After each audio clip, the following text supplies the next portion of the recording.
वो पता क्या कि नीचे उन्होंने पाँव वाँव रखते हैं नहीं ये इसके स्टेबल है ये, इसलिए कम खोलता हूँ ताकि तुम्हारे पैर वैर ना लगे इसको, टिका रहता है इसको।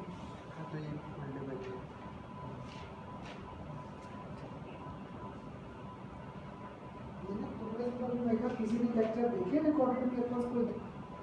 एक ने देखा है, दोनों ने, ये इसी का ही है। और ये जो स्टूडेंट आई है ये भी यही सुनकर आई है, ये खन्ना सर को लेक्चर रिकॉर्ड करते हैं और अपने लेक्चर, तो कईयों ने वीडियो लेक्चर रखे हैं, वो पता क्या यूट्यूब से कट पेस्ट करके रख रखे हैं, पढ़ा मैं रहा हूँ लेक्चर, तुम्हें कोई और ही देगा, वो तो फिर कोई फायदा नहीं, वो तो फिर यूट्यूब पर तुम लोग भी देख लोगे, ये सारे मेरे अपने ही हैं।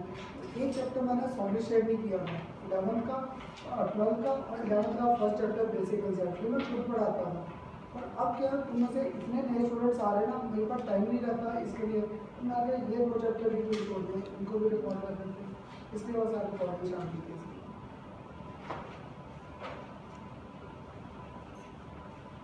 अब मुझे ये बताओ, लास्ट टाइम जो हम लोगों ने टॉपिक किए थे क्लियर हुए थे? एक बार अगर कंपाइलर करें अभी तक जो किया था यार, पहले क्रिस्टलाइन और अमॉर्फस सॉलिड्स को डिफरेंशिएट, फिर क्रिस्टलाइन सॉलिड्स को फर्दर डिवाइड किया था into 3 types, into different types, 4 types, उनको स्टडी किया था। उसके बाद लास्ट में किया था स्पेस कैटलिस्ट और यूनिट सेल, यूनिट सेल को further divide into different types, primitive और नॉन प्रिमिटिव, फिर body centre, face centre, and centre और सिंपल क्यूब, जब ये सारे केसेस किए थे।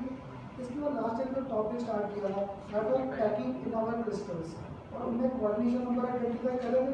क्या था मैंने आपके साथ पैकिंग का पहला 1 डायमेंशन, फिर 2 डायमेंशन, 2 कंसेप्ट किए थे। अगर जैसे हमें एनर्जी अब्सॉर्ब हो रही है रिएक्शन में, तो वो आयनाइजेशन एंथैल्पी होती है ना, एनर्जी अब्सॉर्ब आयनाइजेशन एंथैल्पी, और उन्हें सारे यहाँ से ना नेगेटिव में होता है ना, जो हम दिक्कत क्या है वो वाले। और इलेक्ट्रॉन गेन एंथैल्पी होता है जब एनर्जी गेन, जब इलेक्ट्रॉन ऐड करें कैटायन बनेगा तो आयन। और सुबह ही कर रहा था, कौन आया था सुबह, ये साथ में आया था सुबह, और चालू भी थी शायद आप भी, तो सुबह आयनाइजेशन एंथैल्पी ही इनको कराया था, amount of energy required to remove electron present in outer तो मोशन। सर उसमें तो माइनस में जाएगा ना इलेक्ट्रॉन वहाँ, सर इसमें बताओ एनर्जी अब्सॉर्ब कीजिए। अब देखो जब ये नेगेटिव और नेगेटिव था, मोस्टली क्या होता है इलेक्ट्रॉन गेन एंथैल्पी याद है नेगेटिव होती है, और ये सेकंड वैल्यू पॉजिटिव आती है। क्यों? क्योंकि नेगेटिव को नेगेटिव में ऐड करते हो, इसलिए second electron gain enthalpy is always positive. इसमें ऐड मैंने कराया था ये मैंने करना है तुम्हारे साथ भी ना, 12th में मैंने सोचा ऑर्गेनिक का एक चैप्टर और पहले आज ही मैं करके आई हूँ। अब करें। अब लास्ट टाइम याद है पैकिंग के कंसेप्ट, लास्ट टाइम पैकिंग के स्टार्ट किए 1 डायमेंशन और 2 डायमेंशन। मुझे बताओगे 2 डायमेंशन में किसको बेस लेयर लें फॉर 3rd डायमेंशन पैकिंग, किसको बेस लेयर लें, स्फीयर क्रॉस पैकिंग हो या हेक्सागोनल क्रॉस पैकिंग, है ना? क्योंकि उसमें एरिया ऑफ कांटेक्ट ज़्यादा है, फोर्स ऑफ एक्शन ज़्यादा, तो स्टेबिलिटी क्या थी ज़्यादा। तो मुझे आज आपके साथ थर्ड करना था, that was our packing in 3 dimension. मुझे पैकिंग लेना था 3 डायमेंशन। पता क्या ये कंसेप्ट सिर्फ समझने का है, एक बार बस आज ये कंसेप्ट करने 15-20 मिनट लगेंगे, उसके बाद आज बाकी लेक्चर न्यूमेरिकल्स में ही जाएगा। ये तो याद है मैंने आपको कहा था 3 डायमेंशन में सबसे इंपॉर्टेंट कंसेप्ट था ऑक्टाहेड्रल और डेकाहेड्रल वर्ड, इनका स्टडी करना था। आपको लास्ट में एक सिंपल सा एग्जांपल दिया था, जब 3 डायमेंशन है तब मुझे किसी को बेस लेयर लेना पड़ेगा, उसके ऊपर सेकंड लेयर, उसके ऊपर क्या आ जाएगी 3rd लेयर। यहाँ पर जब हम लोग हाइब्रिडाइजेशन भी करते थे, हम लोग ऑर्बिटल ड्रॉ करते थे फॉर sp, sp2 और sp3, जहाँ पर d ऑर्बिटल आता था, शेप्स कॉम्प्लेक्स, तो वहाँ पर सिंपल लाइन डायग्राम्स पे आते थे। ऐसे ना यहाँ पर 2 डायमेंशन तक तो बड़ा अच्छा था, समझना आसान था, पर अब जब सेकंड और थर्ड लेयर को प्लेस करेंगे हमारे डायग्राम कॉम्प्लेक्स हो जाए। तो जहाँ पे डायग्राम कॉम्प्लेक्स हो गए वहाँ पर मैं रिलैक्सेशन दे रखा है, we can draw their line diagrams also, उनके लाइन डायग्राम्स पे चले गए। पर यहाँ पर जब भी मैंने इसको पैकिंग को स्टार्ट करना था, पहले बेस लेयर लेनी थी, तो बेस लेयर हम लोगों ने क्या लिया था, दैट वाज आवर हेक्सागोनल।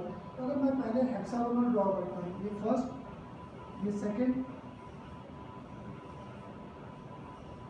और याद है आपको कहता था इस डायग्राम को तो जितना छोटा कर दो, जहाँ पे मेरे कंसेप्ट आ गए वहीं पे रोक दो। तो इसके नीचे ये सेकंड लेयर, ये यहाँ पर आ गई, ये यहाँ पर,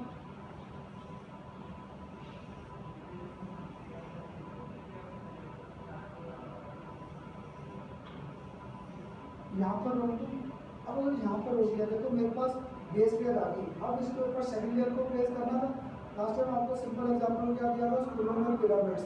तो एक बेस लेयर और सेकंड बच्चों को या तो मैं बैक पे या शोल्डर्स पे या कहाँ पे हेड पे स्टैंड कर सकता था। ऐसी मुझे अब यहाँ पर सेकंड लेयर रखनी है। अगर मैं पार्टिकल्स को नंबर दूँ, एक छोड़ कहता है खन्ना सर ये 1 2 और 3 करो।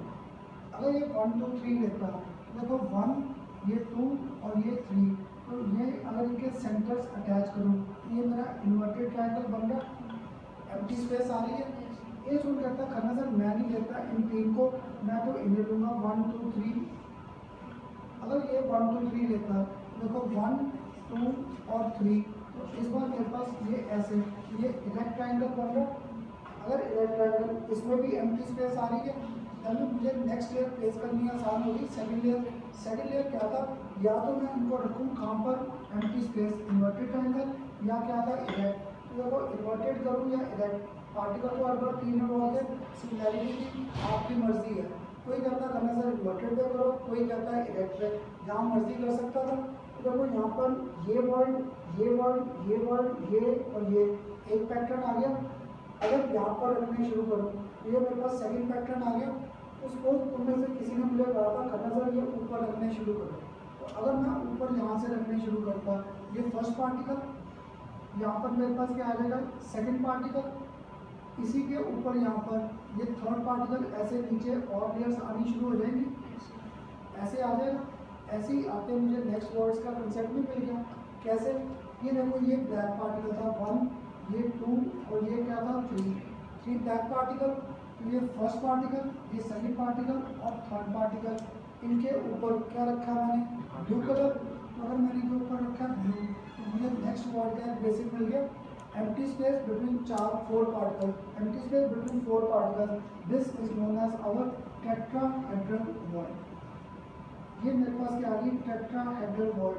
तो मैं नेक्स्ट लेयर प्लेस कर सकता था tetrahedral void पे। एक जो और आगे देखता है कहता करना सर इसमें यही void नहीं घूम रही, आपके पास एक और void है। एक और void कैसे है, एक पार्टिकल ब्लैक, दूसरा ब्लैक, तीसरा ब्लैक, 3 ब्लैक, तो एक ये सेकंड और ये क्या आ गया थर्ड। देखो इस बार ये ट्रायंगल इरेक्ट बन गया। अब इसके ऊपर भी देख रहे, इसके ऊपर ब्लू पार्टिकल्स आ रहे। तो बताओगे ब्लू पार्टिकल कहाँ पे रखा है, 4th, ये 5th और ये 6th घूम रहा है। तो ये 4th, ये 5th और ये 6th, 6 पार्टिकल इसके ऊपर भी आ रहे 3। तो 3 ऊपर ट्रायंगल ऐसे बन रहा था, 3 का ट्रायंगल क्या बन रहा है ऐसे। एम्प्टी स्पेस आ गई 6 पार्टिकल्स में। तो empty space between 6 particles is known as, इसको नाम क्या दे दिया ऑक्टाहेड्रल वॉइड। इसे नाम हम लोगों ने दे दिया ऑक्टाहेड्रल वॉइड। तुम्हारे सीबीएसई में सबसे कॉमन डिफरेंस आ जाता है, differentiate between tetrahedral void and octahedral void. तो सिंपल ही रह गया empty space between our 4 particles that is known as, ध्यान से आना इसको मत लाना। तो empty space between 4 particles is known as tetrahedral void, और empty space between 6 particles, 3 pointing downward, 3 pointing upward, या चाहे उल्टा बोल दो 3 upward, 3 pointing downward। तो जो empty space 6 particles में है that is known as our octahedral void। मतलब क्या, इस डायग्राम को अगर तुम लोगों ने और आगे ड्रॉ मुझसे भी कराया पक्का गलत कर दूंगा ये। तो बेस्ट है पेपर में सिर्फ इस डायग्राम को यहीं पे रोक दो, ताकि बस मेरे कंसेप्ट क्लियर हो जाए कि ऑक्टाहेड्रल वॉइड कैसे था और टेट्राहेड्रल वॉइड कैसे था। इसलिए मैंने आपको एग्जांपल दिए थे पिरामिड के, कि पिरामिड में पहले तुम्हारी बेस लेयर थी बड़ी क्लास के स्टूडेंट्स, अब उनके ऊपर छोटे बच्चों को स्टैंड कराना था, या तो बैक पे या शोल्डर्स पे या क्या था हेड पे। तो मैंने जैसे ही सेकंड लेयर प्लेस की, मेरे पास क्या था सेकंड लेयर प्लेस करने के लिए बेसिक था, या तो वॉइड नीचे की तरफ या वॉइड क्या था ऊपर की तरफ था। तो 3 पार्टिकल है, तो आपकी मर्जी है। मैंने यहाँ से स्टार्ट किया, हो सकता है जब क्लास ग्रुप में करा रहा था तो मैंने यहाँ पे पहला पार्टिकल रख दिया था। तो जैसे मर्जी करते कोई फर्क नहीं था, क्योंकि घूम फिर के कंसेप्ट सेम ही आएगा। तो हुआ क्या, जैसे ही मैंने सेकंड लेयर को प्लेस किया, now we get formation of two new voids. कौन सी आ गई? एक टेट्राहेड्रल और एक कौन सा आ गया? Octahedral word. बताओ यहाँ तक तो कंसेप्ट क्लियर कि टेट्राहेड्रल और ऑक्टाहेड्रल वर्ड आ गया। अब देखोगे इसके ऊपर मैं तीसरी लेयर रखता, तीसरी लेयर, तो तुम लोग कहोगे ना खन्ना सर आप ही डायग्राम समझो, अब नहीं समझ आएगा। यही होता है। अगर मैं थर्ड लेयर इस पर प्लेस करने लगा फिर ये डायग्राम समझना मुश्किल है। मैंने किया था, क्या बेसिक दिया था कि for third line we could place them on the basis of our line diagram. अब लाइन डायग्राम पे चले गए क्योंकि यहाँ तक तो था आसान, और पेपर में भी ना अभी तक जितना पढ़ाया है इन दोनों में डिफरेंस आ रखा है, ऑक्टाहेड्रल और टेट्राहेड्रल। नहीं तो कॉम्पिटिशन का इनके न्यूमेरिकल सबसे ज़्यादा इंपॉर्टेंट है ऑक्टाहेड्रल और टेट्राहेड्रल वर्ड्स के। अब बताओ यहाँ तक तो क्लियर? अगर यहाँ तक क्लियर है कर दो ना। हाँ जी इसे फिर बना दो दोबारा से, या क्लियर है? क्लियर। तो एक टेट्राहेड्रल और एक कौन सा आ गया? Octahedral word. उस पे एक बार ब्लू वाले फिर से बना दो। पार्टिकल्स, हाँ उसमें ये देख ऐसा करते हैं, इस डायग्राम को चलो मैं यहीं पे इनको रख कर देता हूँ। ये पहले हम लोगों ने बेस लेयर ड्रॉ की थी, बेस लेयर ड्रॉ की थी। तो बेस लेयर मेरे पास क्या थी? 1 2 3 4 ऐसे बेस लेयर आ गई। अब इनके नीचे डिप्रेशंस में पार्टिकल रखे थे, डिप्रेशंस में, फिर यहाँ पर भी पार्टिकल थे। तो देख अब यहाँ पर जो मेरी वॉइड आ गई है, एक पार्टिकल, दो पार्टिकल और 3, तो यहाँ पर वॉइड नीचे की तरफ पॉइंट आउट कर रही है। ऐसे ही अगर मैं यहाँ पे नंबर डालूँ 1 2 और 3, 1 2 और 3, इस बार मेरी इलेक्ट्रिक वॉइड बन रही है। तो क्या था 3 पार्टिकल में, मीन्स आपकी मर्जी है। कोई कहता है सर मैं इस वर्ड पर रखूँगा, कोई कहता मैं इस वर्ड पर, जहाँ मर्जी रखे। तो जब मैंने जहाँ मर्जी रखना है उसको मैंने ऊपर वाली वर्ड्स को कवर करना शुरू किया। एक पार्टिकल इधर, दूसरा पार्टिकल इधर आ जाएगा, तीसरा पार्टिकल यहाँ पर आएगा। अगर यहाँ पे आया, अब मेरे वर्ड्स के कंसेप्ट नहीं आ गए। कैसे? ये क्या था? Blue colour, clear. इसके नीचे क्या था? ब्लैक। तो ब्लैक कलर देख यहाँ पे 1 2 और 3, 1 2 और 3 ब्लैक आ गए।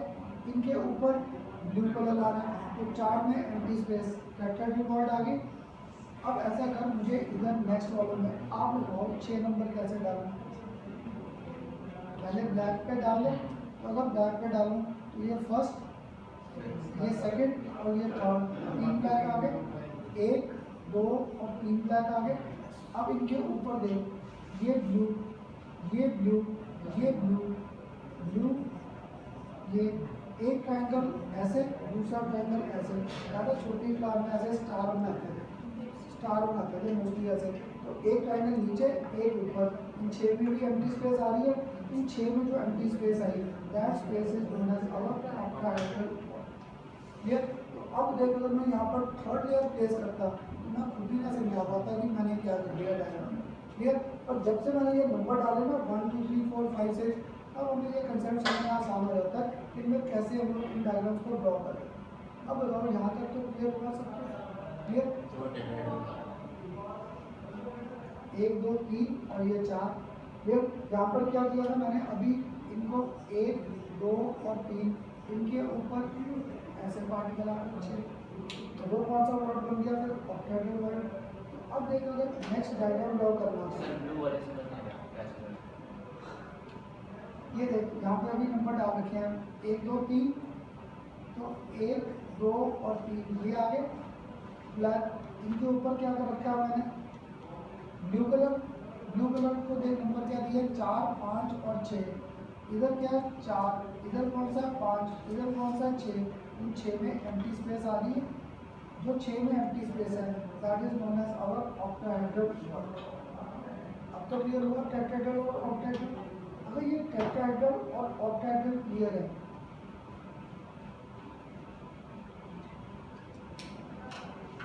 अब देखो यहाँ पर अब मुझे नेक्स्ट थर्ड लेयर को प्लेस करना था। तो थर्ड लेयर को प्लेस करने के लिए या तो मैं कवर करूँ कौन सा? टेट्राहेड्रल वर्ड, या फिर हम लोग कौन सा कवर करें? ऑक्टाहेड्रल वर्ड, है ना। तो पता क्या है, ये डायग्राम मुझे भी नए नए बड़े मुश्किल लगते थे ड्रॉ कर लिया। अब इनका लॉजिक है, टेट्राहेड्रल वर्ड को जब प्लेस करना था, अब थर्ड लेयर को प्लेस करना था, तो क्या था? बेस लेयर किसे लिया था? हेक्सागोनल। अगर हेक्सागोनल लिया था तो पहले तो मेरे पास हेक्सागोनल ही बनेगा। यहाँ पर ये मैंने हेक्सागोनल क्लोज पैकिंग दिखा दी, हेक्सागोनल आ गई। अब यहाँ पर वर्ड कौन सा था? टेट्रा। अगर टेट्रा था कितने में बनी थी? 4 पार्टिकल। तो बेसिकली क्या ये लेयर्स ऐसे थी, ये ऐसे लेयर क्या था, ये लेयर्स को समझाना क्या था मुश्किल। यहाँ पर ये फर्स्ट लेयर आ गई। अब इसके नीचे सेकंड लेयर आनी है, फिर कौन सी आनी है? थर्ड। तो सेकंड में मुझे कंसेप्ट मिल रहा था, वर्ड कौन सा था? टेट्रा। अगर टेट्रा था तो वो क्या था, एक पार्टिकल ऊपर और 3 पार्टिकल इसके टच में थे। तो एक बार मैंने इनको एक्सपैंड किया, ये जो बीच वाला पार्टिकल है ये इन 3 को टच करेगा सेकंड लेयर को। तो देखो इनमें टेट्राहेड्रल बॉडी बन रही है कि नहीं? ये लेयर ऊपर, ये लेयर ऐसे थी, तो बीच में क्या था? एक पार्टिकल और 3 टच कर गए। अगर टच कर गए बन गई टेट्राहेड्रल बॉडी। और बेस लेयर किसको ले रखा था? हेक्सागोनल को। अगर हेक्सागोनल को बेस लेयर दिया था तो ये मेरे पास सिंपल सा एक डायग्राम बन गया। किसी को भी ये डायग्राम लगा आसान, कहना सर ठीक है ये बन जाएगा लॉजिकली।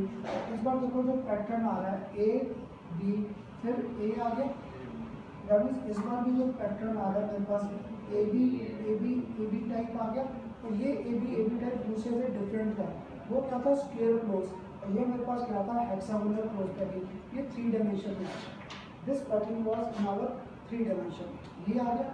केस और क्या था हमें आपको लगा कि इसका लाइन डायग्राम बना सकते थे, इसको लाइन डायग्राम में कन्वर्ट करें। लाइन डायग्राम में कन्वर्ट करने के लिए देखो इन सबके सेंटर्स को अटैच कर दूँ, इनके सारे सेंटर अटैच। इसके भी अगर सारे सेंटर अटैच कर दूँ, ये क्या बन रहा है? हेक्सागोनल बन रहा है, हेक्सागोनल। तो यहाँ पर मैं अगर ये हेक्सागोनल ड्रॉ करता, ये एक हेक्सागोनल, पता क्या मैं आपके जब मैं भी नया पढ़ाता था, मैं नीचे भी सेम डायमेंशन बना देता। जब सेम बनाते थे ना, लाइंस ड्रॉ करते थे तो सारी लाइन ओवरलैप, डायग्राम बनता ही नहीं था। तो तुम बच्चों को आदत क्या डालता हूँ, नीचे वाला हेक्सागोनल थोड़ा सा बड़ा दिखा दो, नीचे वाला थोड़ा सा बड़ा कर दो ताकि मुझे समझाना आसान हो जाए। कैसे? ये देखो ये इसके साथ और ये इसके साथ अटैच हो गया, ये यहाँ पर इसके साथ और ये यहाँ पर नीचे इसके साथ अटैच हो गया। तो ये इधर और ये इधर अटैच हो गए। अब तो दूर से ड्राइंग को मेरी खराब पर इतना तो समझ आ रहा है कि हेक्सागोनल की फॉर्मेशन आ रही है। अगर हेक्सागोनल की फॉर्मेशन आ रही है, अब इनको ड्रॉ करना शुरू करें। एक पार्टिकल बीच में, बाकी 6 कहाँ पे थे? कॉर्नर। तो 1 2 3 4 5 और ये 6। ऐसे ही यहाँ पर 1 2 3 4 5 और 6 ये आगे। इनको समझाना आसान हो जाए, यहाँ पर ये सारे ऐसे लिंक हो गए आपस में। ऐसे ही यहाँ पर ये 1 2 3 4 5 और 6 लिंक हो गए, बन गया पूरा डायग्राम। अभी रह गया कौन सा रहेगा मुझे यहाँ पर शो करना, यहाँ पर बीच वाले। तो बीच में क्या है, कितने पार्टिकल है? 3। एक ये, दूसरा ये और तीसरा ये, इनको भी आपस में अटैच कर रखा है। और यहाँ पर आपको कर दूँ 3 लाइनें इक्विवेलेंट स्ट्रक्चर। तो पेपर में आप चाहे ये ड्रॉ कर दो चाहे ये ड्रॉ कर दो, वन एंड सेम। ये कॉम्पिटिशन में मुझे ये डायग्राम तो चाहिए, इनके न्यूमेरिकल्स या कोऑर्डिनेशन नंबर है। अब बताओ ये पहला क्लियर हुआ, मैंने टेट्राहेड्रल वर्ड को जैसे ही कवर किया, नेक्स्ट पार्टिकल रखा, तो वी गॉट 3D पैकिंग। और इस 3D पैकिंग का नाम क्या दे दिया? ABAB pattern. जैसे हम लोगों ने कह रखा है hexagonal, this is known as our hexagonal close pattern, this is known as our hexagonal close packing.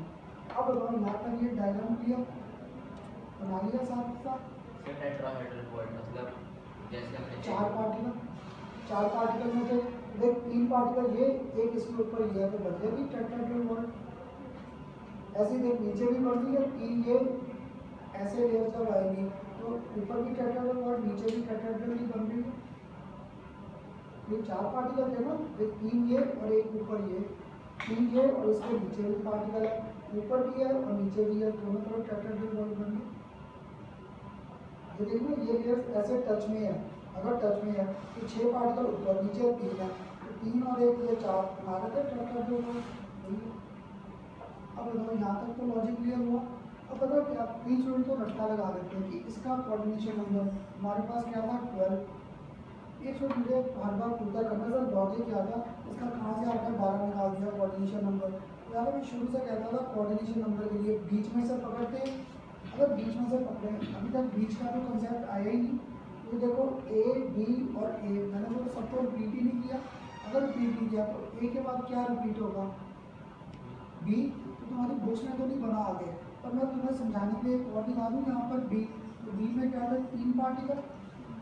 तो याद है मैं हर बार बीच वाला केस पकड़ता हूँ, इसको पकड़े, इसके इमीडिएट नेबर एक तो यही 6 है ना, और 3 जो कि काम घूम रहे हैं इसके ऊपर और 3 काम घूम रहे हैं इसके नीचे।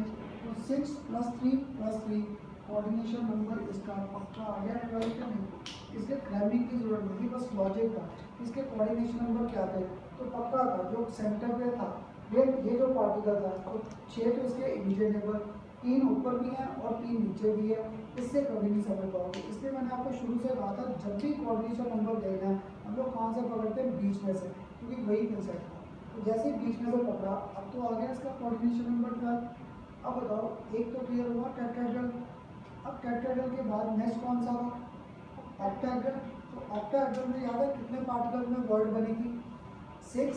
अगर 6 पार्टिकल थे तो याद है उनके 3 नीचे और 3 ऊपर थे। तो देखो अब मैंने जब ये ऑक्टेट्रल का स्ट्रक्चर बनाना है, 6 थे ना, तो 6 को अगर मैंने सेपरेट आउट करना है ऐसे कर सकता था, ऐसे, या किसी बुक में क्या रखा है ऐसे, ऐसे मर्जी करूँ। 6 पार्टिकल, तो अगर 6 पार्टिकल है, देखो लॉजिकली मैं ऑक्टेट्रल वर्ड को अगर कवर करना है तो ये 3 पार्टिकल और इसके ऊपर 3 पार्टिकल ऐसे घूम रहे, कर सकता था ऐसे शो ऑक्टेट्रल वर्ड को, ये था। तो ऑक्टेट्रल वर्ड कभी ऐसे में बना देता हूँ, कभी ऐसे ट्रायंगल ऊपर, इसलिए तुम लोग घर जाके करोगे करना सर मेरी बुक में तो उल्टा दिया है, आपने रेक्ट दिया है, मेरी बुक में इन्वर्टेड दिया, कोई फर्क नहीं।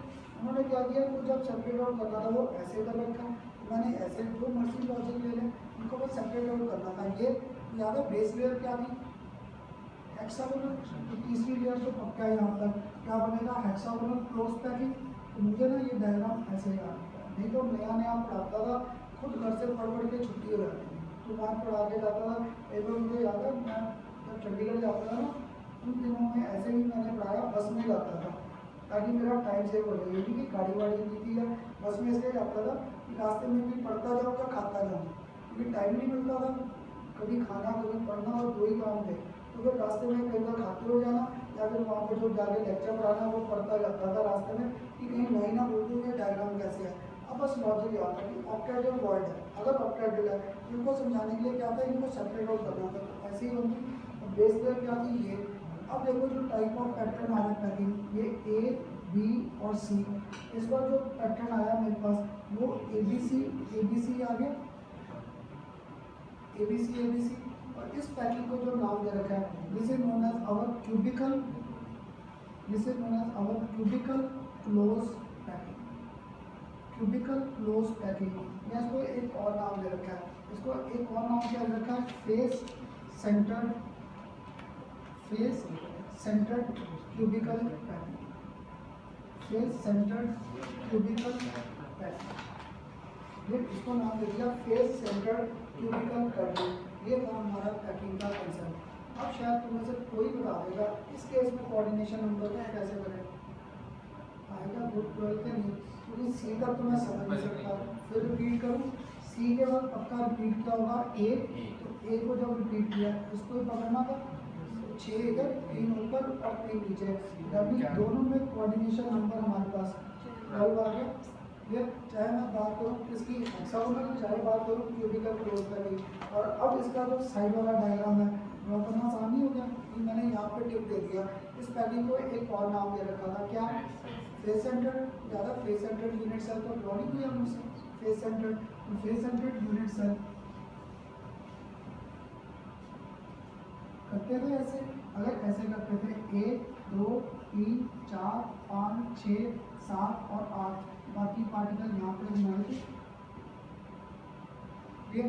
आ गया इसके बेस में मेरे पास फेस सेंटर्ड यूनिट सेल। अब बताओ एटलीस्ट मेरे साथ पैकिंग के कंसेप्ट क्लियर हुए। एक बार फिर अगर रिपीट कर दूँ ये लास्ट केस, यहाँ पे लास्ट में 3D के लिए किसको बेस लेयर लिया था, हेक्सागोनल को, तो पहली हेक्सागोनल। अब जब सेकंड लेयर को प्लेस करना था, या तो ट्रायंगल नीचे या ट्रायंगल क्या था ऊपर, जहाँ मर्जी रख दो। तो सेकंड लेयर प्लेस करते हुए गेट 2 न्यू वर्ड्स, ऑक्टाहेड्रल और एक कौन सा आ गया टेट्राहेड्रल। अब जब मैंने टेट्राहेड्रल में नेक्स्ट टाइम पार्टिकल रखे वी गेट एबी पैटर्न। अब जब मैंने ऑक्टाहेड्रल के कवर किए then we get our CCP packing, तो उसमें एक और नाम क्या देगा फेस सेंटर, और इनके हैवी कोऑर्डिनेशन नंबर को क्रमिंग की जरूरत ये। अब अगर क्या इन फॉर्मूलाज के बेसिस जो ऑक्टाहेड्रल और टेट्राहेड्रल किया लास्ट में ज़्यादा उससे न्यूमेरिकल आसान किए थे। मैं पार्टिकल्स को कहाँ पे रख रहा था, कभी कॉर्नर्स पे, कभी रख रहा था सेंटर ऑफ एच, कभी रख रहा था सेंटर ऑफ फेस, है ना। मैंने वॉइड्स पे नहीं घुमाए थे क्योंकि मैंने वॉइड्स कराए नहीं थे। तो अब ये हमारे लिए न्यूमेरिकल थोड़े से मुश्किल हो जाएंगे।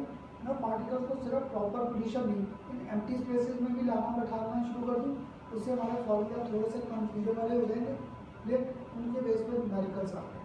इसलिए तुम्हारे ना अभी तक जो मैंने पढ़ाया अगर सीबीएसई में आया आसान ऑक्टाहेड्रल और टेट्राहेड्रल को डिफरेंशिएट करना क्लियर, या फिर सीसीपी और हेक्सागोनल क्लोज पैकिंग इनको डिफरेंशिएट करो। कोई स्टूडेंट ने ध्यान दिया ये मैंने एबी पैटर्न लिखा है, ज़्यादा स्क्वायर क्लोज पैकिंग और हेक्सागोनल वहाँ पे भी एबी पैटर्न था। तो पेपर में ना तुम लोग ध्यान रखना, अगर मैंने आप लोग कहा differentiate between square close packing and hexagonal close packing, अगर मैंने आपको कहा differentiate between square close packing and hexagonal, then I am talking in terms of two dimension. और अगर मैंने आपको कहा differentiate between hexagonal close packing and cubical close packing, then we are talking in terms of our three dimension. अब clear रहेगा, क्योंकि तुम लोग पेपर में क्या करना था, मैम ने गलत कर दिया, मैंने कोऑर्डिनेशन नंबर 6 लिख दिया, आपने कराया था, मैंने कराया था हेक्सागोनल कोऑर्डिनेशन नंबर 6, तो कब, जब पैकिंग टू डायमेंशन में थी, जब पेपर में इन दोनों का डिफरेंस आया है ना, here hexagonal close packing is in terms of three dimension. और अगर मैंने पेपर में डाला अकेला case right coordination number of hexagonal, यानी यहाँ पे आप कोऑर्डिनेशन नंबर 6 नहीं है, क्योंकि बेसिक पैकिंग तो थ्री डायमेंशन में ही है। 1 और 2 तो हम लोगों ने पढ़ाए थे, ताकि हमें कंसेप्ट क्लियर हो जाए कि पार्टिकल्स को अरेंज कैसे करते थे। बेसिकली जो हमारे पार्टिकल्स हैं वो तो सारे 3D में जाके अरेंज हो रहे हैं, तो we always talk in terms of three dimension. Clear? Coordination number बता दो। इसका तो क्लियर था। नहीं सर, ये कैसे पता लगेगा?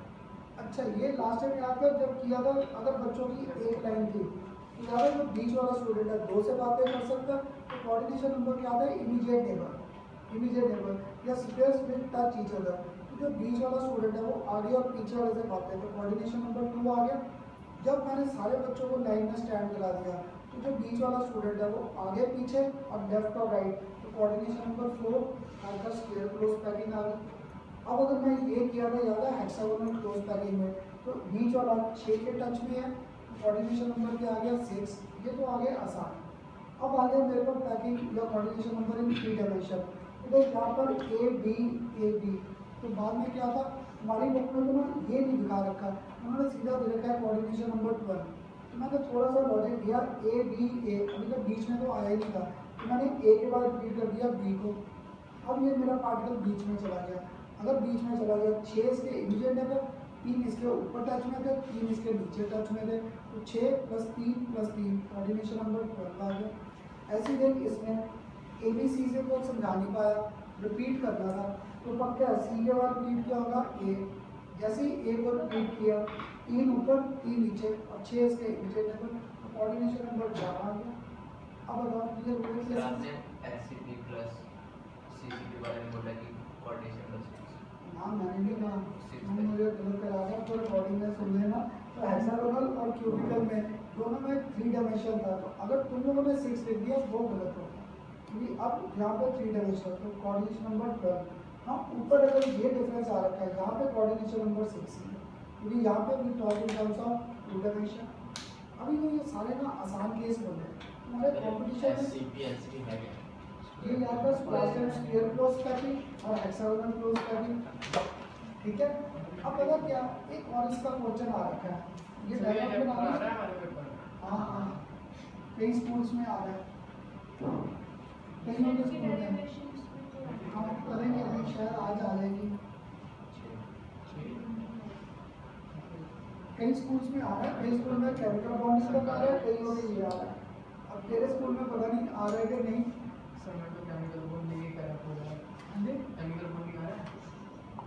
अब ये ना टेंशन में सुबह भी पहले इससे पूछता रहा, क्लास के बाद पूछना, अभी पहले ये करते हैं मेरे साथ, अब बताओ यहाँ तक हो गया क्लियर?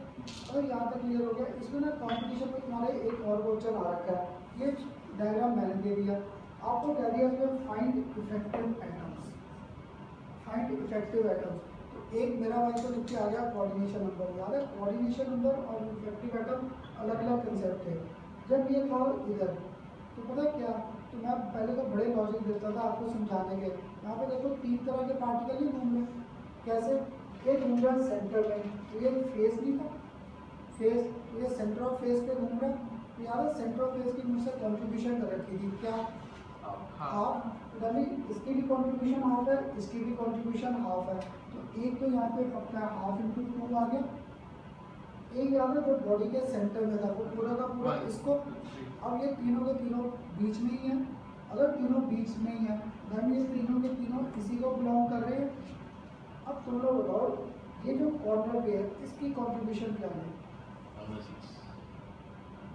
कैसे? ये मैंने इसलिए पूछा था, तो मेरा स्टूडेंट हर बार यही करता है। वो क्या करता है, इसके कहता है खन्ना सर मुझे ना आपके ये लॉजिक नहीं समझ आते हैं। और हर साल मुझे स्टूडेंट मिलता है, वो क्या करता है खन्ना सर कॉर्नर काउंट कर लो। तो देखो इसके कॉर्नर 1 2 3 4 5 6 7 8 कॉर्नर थे, कॉन्ट्रीब्यूशन क्या आ गई 1 8। इसके कॉर्नर काउंट करो कितने आ रहे हैं 6। अगर 6 है तो मीन्स ये बेसिकली था भी 1/6। 1/6 और कितने कॉर्नर में घूम रहे हैं 12। देखो टोटल नंबर ऑफ एटम्स 1 + 3 और 2, 3 तो 5 और 1 6। ये तुम्हारे कॉम्पिटिशन का सबसे कॉमन क्वेश्चन है। इनके कोऑर्डिनेशन नंबर और इफेक्टिव एटम फाइंड करें। ये एक जो इसको ये नीचे लगा 6 कैसे आया, याद है मैं आपको शुरू से लॉजिक क्या देता था, इनके डायग्राम ड्रॉ करके देख लो। देखो अगर मैं इस पार्टिकल को शेयर करना है, इसको शेयर करना है, तो यहाँ पर क्या होगा, आ जाएगा ये पार्टिकल शेयरिंग में। ऐसे ही यहाँ पर अगर ये ऐड कर दूँ तो ये देखो एक कॉर्नर को 3 में शेयर कर दिया, तो एक कॉर्नर को भी शेयर क्या किया 3 में।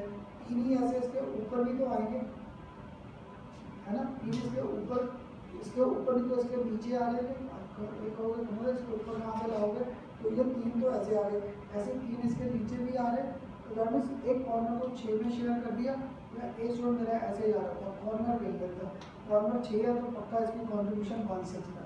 और था क्या, ऊपर भी 6 है और नीचे भी 6 है, तो 1/6 इंटू क्या आ गया 12। तो ये कॉन्ट्रीब्यूशन नंबर 6 आ गया। अब तुम लोग इसको लगा दोगे रट्टा, है ना।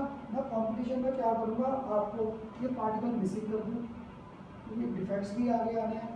अब पूछूँ फाइंड इफेक्टिव एटम, ये थोड़ा रट्टा आगे बैठा था, खन्ना सर का केस ही आ गया, क्लियर। पर अब जब किया तो दावी मैंने ये 3 तो कंसिडर ही नहीं किए, तो अब पॉइंट मेरे पास इफेक्टिव एटम 3 ही रह गए। नेक्स्ट टाइम क्या कर दूँ, ये सेंटर वाले पार्टिकल मिसिंग, ये 3 बीच में रहने दूँ। तो अब मेरे पास क्या हुआ, इस हाफ को खत्म कर दिया, बाकी छोड़ दिए, तो वैरायटी ऑफ क्वेश्चन बन जाएंगे। इसलिए अगर लॉजिक्स क्लियर रखो, पेपर में तो पता नहीं कौन सा केस है, तो तुम लोग बेसिक क्लियर रखो।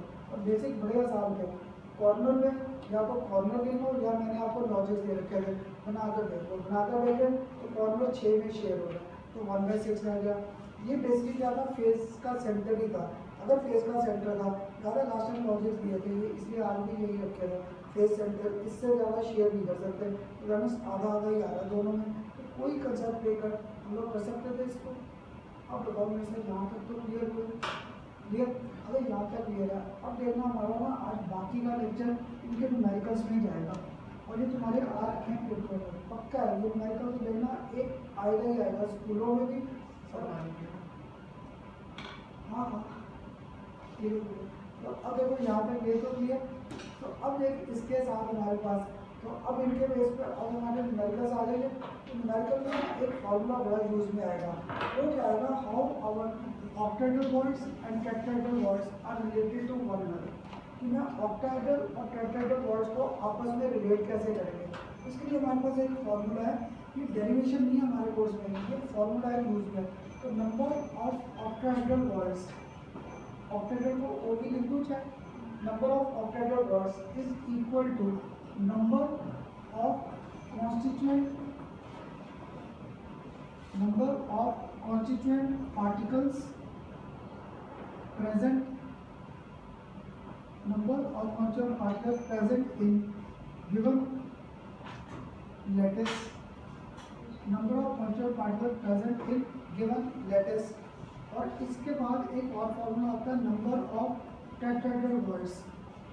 Number of tetrahedral voids is equal to twice into number of कौन सा था ऑक्टाहेड्रल वर्ड्स। हमारे ये दो फॉर्मूले आएंगे आज ना सारे न्यूमेरिकल्स में, ये दो फॉर्मूले आएंगे सबसे ज़्यादा यूज में। एक number of octahedral voids is always given by number of constituent particles present in given lattice. दूसरा number of tetrahedral void is always twice the number of octahedral voids. इन दोनों के न्यूमेरिकल्स आएंगे। अब पता क्या, मैं जब नया पढ़ाता था ना तब तो मैं भी घर से पढ़ के आता था कि ये पार्टिकल यहाँ रखना, ये पार्टिकल इधर रखना। अब पता क्या, जब ये न्यूमेरिकल करेंगे मेरे देखो पार्टिकल अगर सेम हुए फिर तो कोई टेंशन नहीं है। पर अगर मैंने दो पार्टिकल घुमाए तो किसी को रखूँगा लेटिस पे, किसी को कहाँ पे रखेंगे वॉइस। यार तुम लोग 10th क्लास में जब न्यूमेरिकल करते थे कॉस्ट वाइज सेलिंग वाइज के जब नहीं मेंशन होता था उसको x या 100 ले लेते थे। यानी यहाँ पर मुझे a या b पार्टिकल्स को रखा है। सपोज मैंने a पार्टिकल, ये समझ लेना कंसेप्ट, और सारे न्यूमेरिकल में ये बेसिक रहेगा कि a को मैंने कहाँ पे रखा एट लेटिस पॉइंट्स, और b को मैंने रखा एट ऑक्टाहेड्रल वर्ड या एट टेट्राहेड्रल वर्ड। फिर ए को रखा लेटिस पॉइंट्स पर और बी को रखा मैंने ऑक्टाहेड्रल वर्ड्स। अब तुम लोग कहोगे वर्ड्स ज़्यादा थे या पार्टिकल ज़्यादा थे? पार्टिकल ज़्यादा थे क्योंकि 4 पार्टिकल मिलकर बना रहे थे। तो अभी यहाँ पर मुझे एक को एक्स लेना है, मैं ज़्यादा वाली चीज़ को एक्स मान के चलूँगा कि नहीं? क्योंकि बुक में ये लॉजिक नहीं दिया, मैंने अपने दिमाग में रखा है कि एक रोड जाता करना सर ए को मानो एक्स, एक रोड जाता सर बी को मानो एक्स। तो मैं तो फंस जाऊँगा किसको मानो एक्स। तो मैंने दिमाग में लॉजिक रखा है कि जो चीज़ ज़्यादा है उसको x लेकर चलो, दूसरे को उसी के बेस पर फाइंड करो। अगर मैं इसको x लेकर बैठ जाता फिर न्यूमेरिकल भी सॉल्व हो गया हमारे से, फिर हम लोग फंस जाएंगे। तो 2 साल तो मैंने लाइफ के पहले ऐसे पढ़ाया, नहीं भाई तेरी बुक में दे रखा है ये ऐसे ही ध्यान रख। फिर धीरे धीरे एक लॉजिक सा बना लिया कि इसी में दे रखा था गिवन लैटिस। जब एक गिवन लैटिस है तो लैटिस क्या था प्रॉपर पोजिशंस, और ये क्या था जब मैं वॉइस पे रखने लगा। तो देखो अगर किसी बार करना था वॉइस पे भी पार्टिकल रखते हैं तो स्टेनलेस स्टील है, वो यही नहीं है स्टेनलेस स्टील। आपने तो जैसे D&F में जब किया होगा तो वहाँ पे हमारे पास क्या होता था पार्टिकल को प्रॉपरली प्लेस किया, तो रॉट आयरन था, सॉफ्ट आयरन।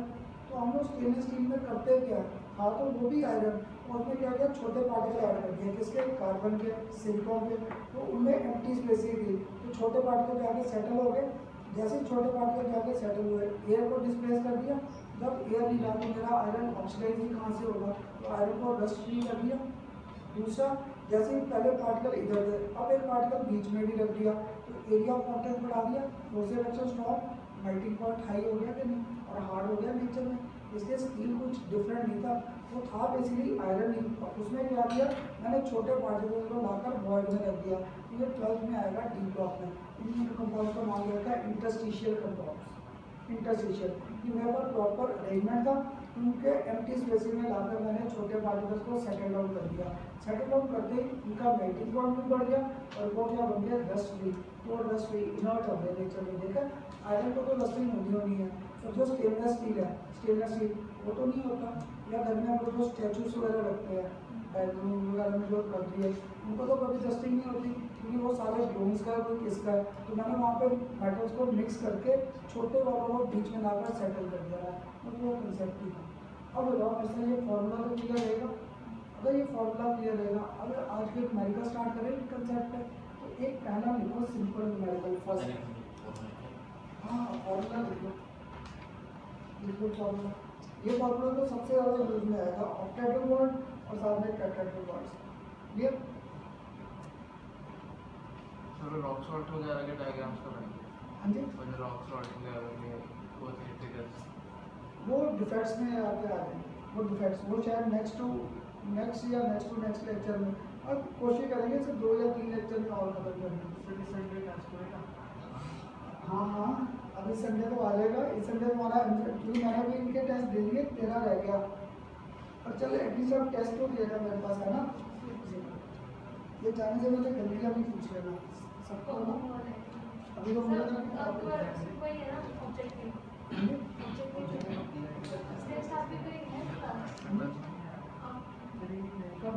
बीच में कोई एक्स्ट्रा क्लास पहले मैं ये करूँ कि अभी मेरे दिमाग में लेक्चर है तो कल एक तो दोनों ने बुला रखा है 1 बजे, कल तो 1 बजे आएंगे, इसलिए कल मेरी क्लास है। कर दी सर आप Hindi?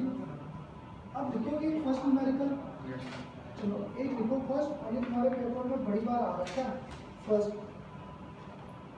A compound is form, a compound forms. अब देखो ये बार बार ना बड़े बड़े वर्ड आएंगे, उनको छोटा कर सकते हैं। Hexagonal close packed structure, hexagonal close packed structure पूरा लिखने में पेज पे चाहे एससीपी लिख लो, टाइप कर जाएगा, क्लियर। तो a compound forms SCP structure, hexagonal close packed structure. What is the total number of words, what is the total number of words in, what is the total number of words in 0.5 mole of it? What is the total number of words in 0.5 mole of it? How many of these are tetrahedral words? How many of these are tetrahedral words? Repeat कर देता हूँ हर्ष। A compound forms SCP structure, clear. और 0.5 मोल में उसके total words और साथ में क्या फाइंड आउट करना था, ऑक्टाहेड्रल वर्ड्स और टेट्राहेड्रल। अब याद है मैंने अभी फॉर्मूला लिखा था, नंबर ऑफ ऑक्टाहेड्रल वर्ड्स वो किसके इक्वल था, number of particles. Number of particles दिए ही, मैंने आपको मोल दे रखा है कि मैं 12 में कहता था ये 11 का पहला चैप्टर मोल कंसेप्ट। आगे भी उसमें कैसे, यहाँ पर हम लोग लिखते थे 1 मोल, ये यहाँ पर 4 चीज़ें आती हैं, 4 चीज़ें। एक आता था GAM, एक आता था GMM, इधर आता था एवोगाड्रोस नंबर, इधर बहुत सी कहानी आती थी। जब ये कहानी आती थी वो यहाँ पर इन टर्म्स को आपस में रिलेट कर रखा था। ये याद है, यहाँ पर डबल लाइन करता था और यहाँ पर क्या करता था, सिंगल। तो मुझे क्या मोल से तो लेन देनी, मुझे तो क्या चाहिए, नंबर। तो बताओगे कि 2 टर्म्स पे टिक रहा है, मोल एंड एंटोन, है ना। ये मैंने आपको क्या लिखा है, मोल, पर मुझे मोल नहीं, मुझे तो ऑक्टाहेड्रल और टेट्राहेड्रल वर्ड्स में क्या चाहिए था, number of particles present. Means मेरा न्यूमेरिकल पक्का इन 2 टर्म पे रिलेटेड है। तो याद है शुरू से एक ही कंसेप्ट देता था, मोल के फॉर्मूले नहीं मुझे याद, जो चीज़ गिवन है लेफ्ट हैंड साइड, जिसे फाइंड आउट करना है राइट हैंड साइड। इस बार मोल दे रखा है, अगर मोल दे रखा है जनरल स्टेटमेंट लिख सकता था, 1 mole of this contains Avogadro's number 6.022 into 10⁻23 constituent particles. तो 0.5 mole of this will contain, क्या करेगा, 6.022 10⁻23 into 0.5, अगर ये into 0.5 है by 10, तो वो मिलेगा 3.011 into 10⁻23 constituent particles। आगे की अगर ये आ गए तो याद करो मैंने आपको number of octahedral voids is equal to क्या दिया था, number of constituent particles present. तो नंबर ऑफ ऑक्टाहेड्रल वर्ड्स पक्का है 3.011 into 10⁻23। आगे क्योंकि यहाँ पर फॉर्मूला ये था ना, number of octahedral voids is equal to number of constituent particles present. ये आ गया।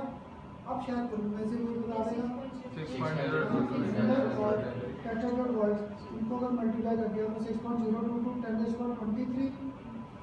और अगर मैं आप यहाँ पर पूछ लेता, साथ में पूछा भी है, what is the total number of words, total number of words 9.033 into 10⁻23 आ गया। ये तुम्हारे कॉम्पिटिशन का कितनी बार क्वेश्चन आ रखा है। होता क्या है, मैंने 0.5 मोल करा दिया, वो कभी 10 मोल, कभी 2 मोल, कभी 3, कभी 4, पता नहीं कितनी बार ऐसे क्वेश्चन आए। ये था ना कहाँ से, हमारी एनसीईआरटी के बैक एक्सरसाइज पे। जैसे मैं बार बार कहता हूँ कॉम्पिटिशन में ना, अगर तुम लोग कहता है एनसीईआरटी की बुक को फेंक दो तो उसको ना क्वेश्चन पढ़ा दो जेई के पेपर में, तुम्हारे बड़े क्वेश्चन एनसीईआरटी के बैक एक्सरसाइज ही आ रखे हैं, सेम के सेम, तुम्हारे टर्म्स भी नहीं चेंज किए। और अब तो देखो तुम्हारे टाइम में तो पक्का है, अगर कोई अभी भी उल्टे सीधे आ रहे हैं वो भी बंद हो जाएगा। अब मैं सबको कहता हूँ, सबको मेरे जैसे पढ़ाना पड़ेगा, जैसे मैं पढ़ाता था कि एनसीईआरटी को नहीं छोड़ सकते, क्योंकि तुम्हारे टाइम से पेपर पता कौन ले रहा, अब एक नेशनल टेस्ट एजेंसी, अभी प्राइवेट में दे दिया। आप सीबीएसई वाले टेस्ट नहीं लेंगे, पर उनको पैटर्न दे रखा है नेशनल टेस्ट एजेंसी को, कि तुम्हें फॉलो सीबीएसई का पैटर्न करना है, इससे बाहर नहीं जा सकते।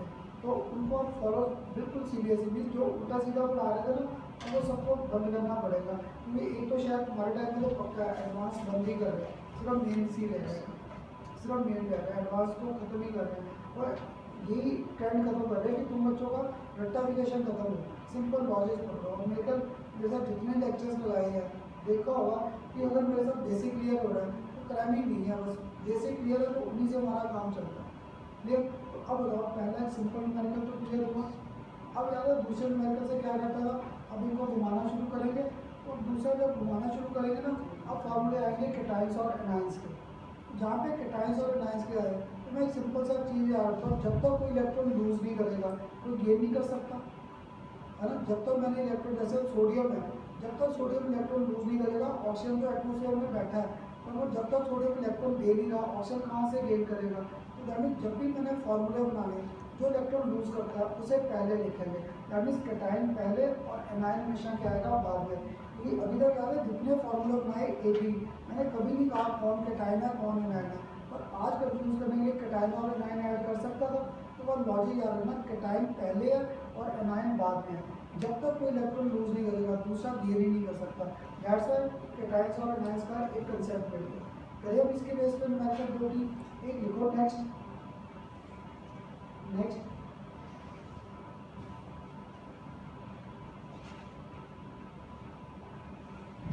and iron oxide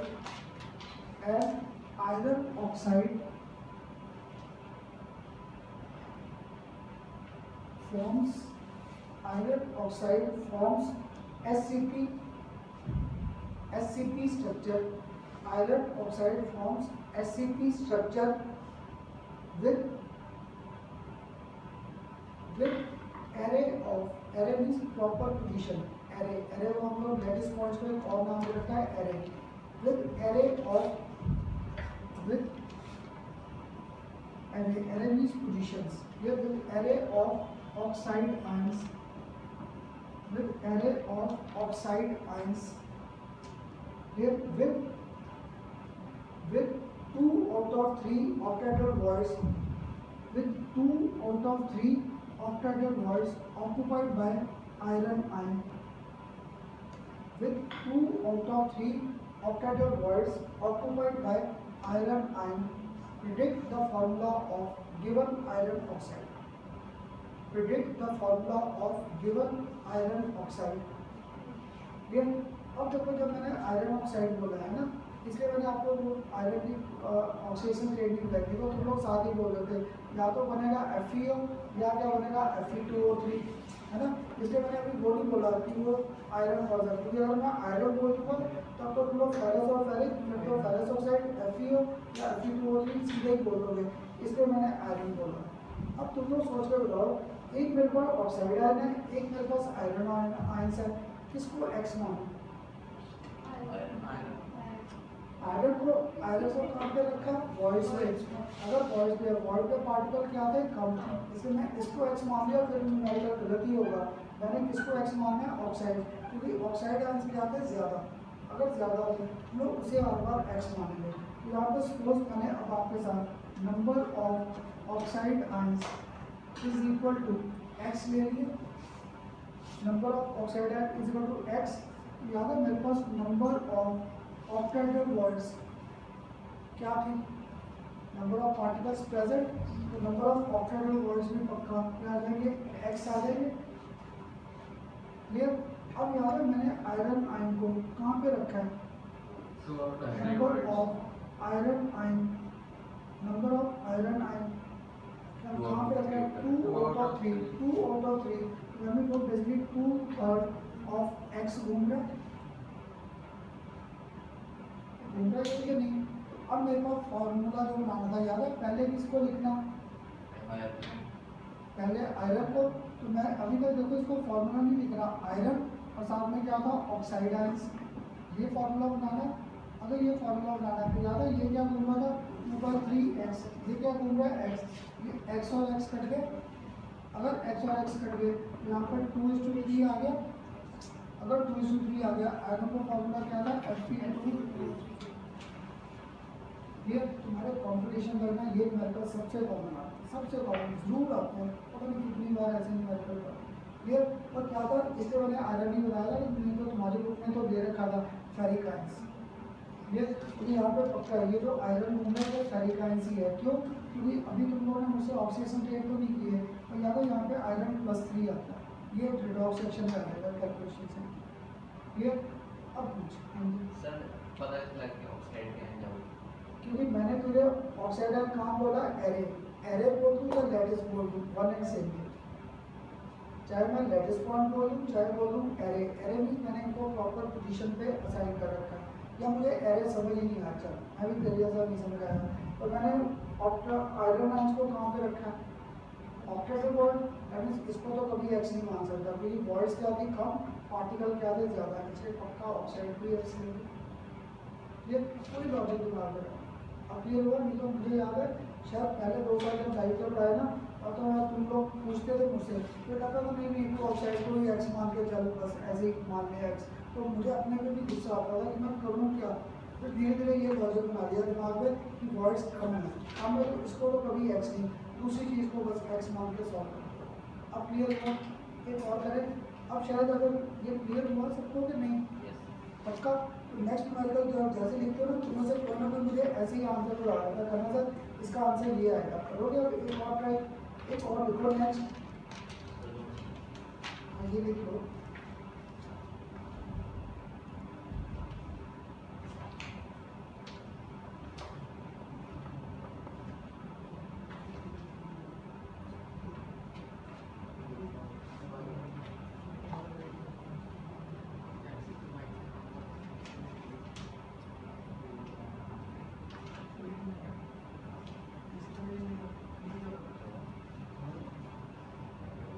हाँ जी कर दो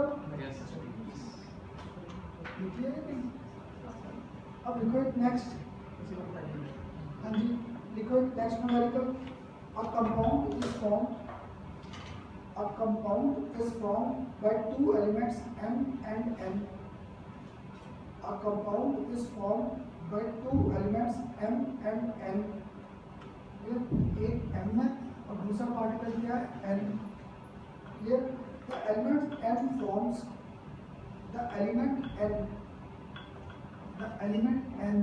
forms CCP structure, याद है CCP, critical closed packed structure, and atoms of m occupy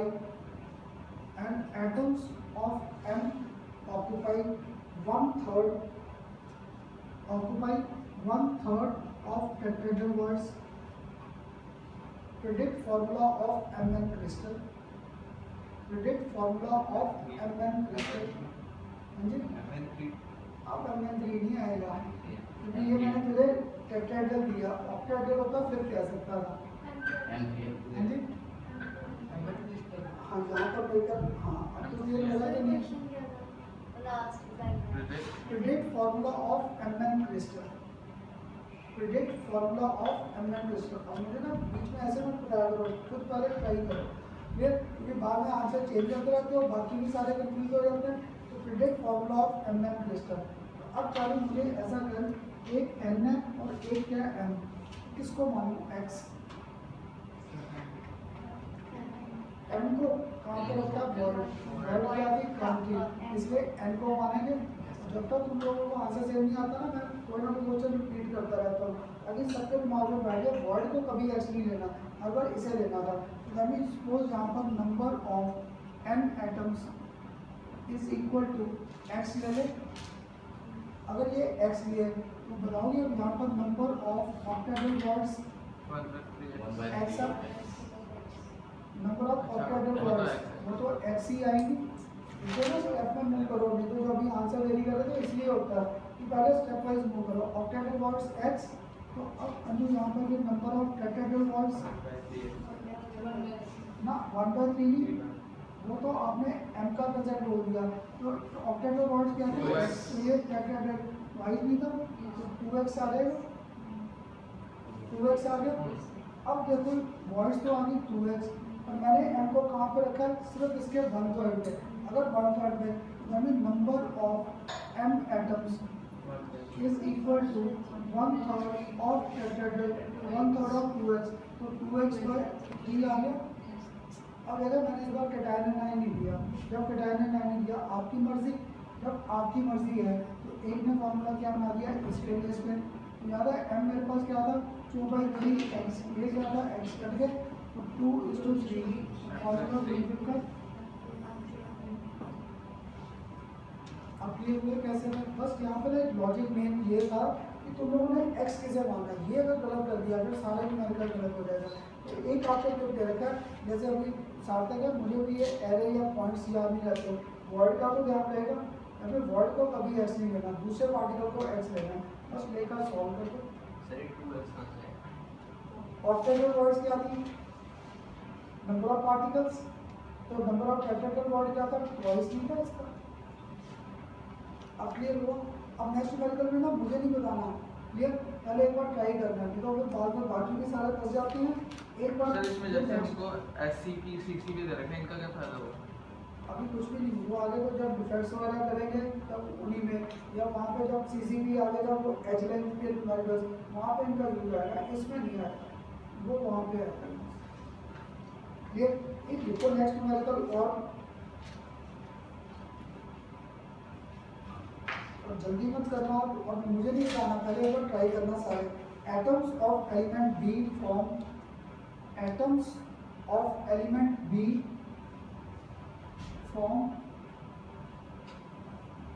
SCP lattice, from SCP lattice, and those of element and atoms of element B and atoms of element A, atoms of element A occupy 2/3 of tetrahedral worlds, and atoms of element A from 2/3 of tetrahedral worlds.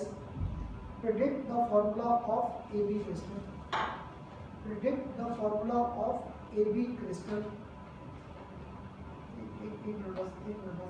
Predict formula of AB crystal. ये तो अब चल ज्योति या चारुल दोनों में से एक A है और एक क्या था B था, है ना, किसको मानूं अब X B। अब तो क्लियर हुआ कि नहीं, क्योंकि बॉयज को कभी मैं X नहीं ले सकता, ये क्या था कम था, अगर कम था तो B को X लेकर चले गए, टिप मैंने दे दिया, सॉल्व कर दो, क्या आ रहा है B2 A3 A4 B3 A4 B3 है तो ना, B4 रहेगा पहले, जैसे मर्जी कर ले, क्योंकि मैंने भी कभी कौन सा B3 A4। हाँ ये बोल सकते हैं, क्योंकि मैंने भी कैटायन और एनायन लिए, अगर कह देता उनमें से A कैटायन है तो पक्का A पहले आएगा B बाद में। अब बताओ सबको क्लियर हुआ कि नहीं क्लियर? इसलिए मैं ये कराता रहता हूँ 2-3-4 मिनट करके, एक बार सबके आंसर आ जाए। तो देखो यहाँ पर क्या लिखूँ, पहली लाइन मुझे नहीं आ रही, number of atoms of B is equal to X ले लें, तो number of octahedral voids is equal to X, number of tetrahedral voids 2X। अब तो देखो जल्दी हो रहे हैं answer, number of atoms of A 2/3 of 2x, तो 4x/3 आ गया। अब मैंने फॉर्मूला नहीं दिया, चाहे मैं A/B करके लिख दूँ, अगर ये लिखता 4x/3 और इधर क्या था x ये कट गया 4:3, तो फॉर्मूला A4। और यहीं पे अगर मैं आपको कर देता B वॉज कैटायन, B को कर देता कैटायन, तो पक्का है। अब फिर मेरे पास B3 और A क्या आ जाएगा 4, पक्का यही आंसर आएगा, क्योंकि कैटायन पहले है और एनायन हमेशा क्या था बाद में। अब बताओ ये आसान न्यूमेरिकल तो क्लियर हुए। अब पता क्या, एक न्यूमेरिकल जो नेक्स्ट करना है वो तुम्हारे दोनों पेपर में CBSE और कंपटीशन में सबसे ज़्यादा आया था, कितनी बार आया न्यूमेरिकल, और ना तुम्हारे फाइनल पेपर पर या जो भी पेपर है उनमें जरूर आता है सर न्यूमेरिकल। तो साथ में क्या है डिफेक्ट्स के रिलेटेड, तो साथ में डिफेक्ट्स के रिलेटेड था, तो जब डिफेक्ट्स को मैंने साथ लिया करना थोड़ा सा न्यूमेरिकल मुश्किल हो जाता है। एक तो फर्स्ट चैप्टर का कंसेप्ट आ जाएगा फ्रैक्शन, अगर जब भी फ्रैक्शन फाइंड आउट करते थे तो वो फ्रैक्शन का अमाउंट ऊपर और नीचे टोटल अमाउंट आता था, ये उनसे न्यूमेरिकल थोड़े से मुश्किल हो जाएंगे, तो उनका न्यूमेरिकल ना एक मुझे करने देना, कहोगे सारा रिपीट कर दूंगा, क्लियर। और ये इम्पोर्टेंट था। अब देखो next,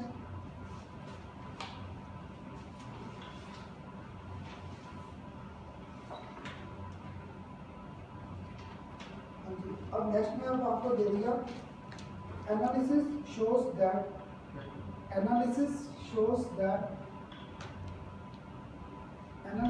shows that iron oxide has formula Fe 0.980. Iron oxide has formula Fe 0.980. What fraction of iron exists as Fe2 plus and Fe3 plus? What fraction of iron exists as Fe2 plus and Fe3 plus?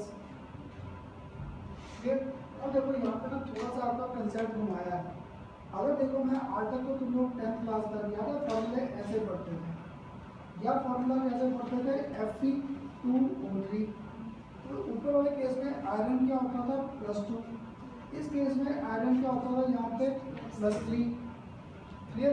तो क्या था, अब जब ये iron और oxygen combine कर रहे थे तो मैं ऐसे तो नहीं कर सकता एटमॉस्फेयर में ऑक्सीजन को पकड़ा इसे कर चल ये आयरन 2+ है इससे कंबाइन कर, चल ऑक्साइड यहाँ पे आयरन +3 है इससे कंबाइन कर, ये तो नहीं था। जब मेरे पास नेचर में है, नेचर में तो Fe2+ भी बैठा है और Fe3+ भी बैठा है। अगर ये होता तो ये केस क्या था आइडियल मीन्स 100% ऑक्साइड और 100% फेरस आयंस क्या कर रहे थे आपस में कंबाइन। पर यहाँ पर क्या हुआ, आयरन क्या था 0.98 और ऑक्सीजन क्या था 1। बेसिकली मैं क्वांटम में मुझे बड़ा डाउट रहता है। तो क्या था 100 ऑक्साइड आयन थे तो आयरन के कितने थे 98 थे। अगर 98 थे तो मुझे नहीं पता इनमें कितने 2+ है और कितने क्या 3+। ये आइडियल केस था, आइडियल केस एक मुझे एक तंग करता तो मैं होगा 100 मान के चलता हूँ, यानी कि मैं मान के चलता हूँ। बुक्स में भी मोस्टली आपको 100 से भी कैलकुलेशन है और पॉइंटों से भी है। पॉइंट मुझे बड़ा तंग करता है तो मैं इसको 100 पे ले जाता हूँ। ये 100 ऑक्साइड आयन किससे कंबाइन कर रहे थे 100 Fe2+। ये केस क्या था आइडियल था। क्लियर? मैं इनको पकड़ कर तो रिएक्शन करा नहीं सकता, तो पॉसिबिलिटी थी कि जो ऑक्साइड है इससे भी कंबाइन करे इससे भी, ये हमारा डिफेक्ट आ जाता सॉलिड्स में। ये टॉपिक हमारा लास्ट है तो ये न्यूमेरिकल इसी कंसेप्ट के बेस पे था। तो क्लियर? अब यहाँ तक तो क्लियर हुआ।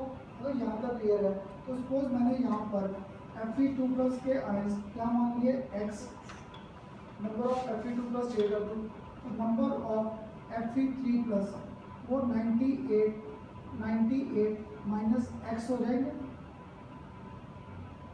ये। सपोज मैंने यहाँ पर नंबर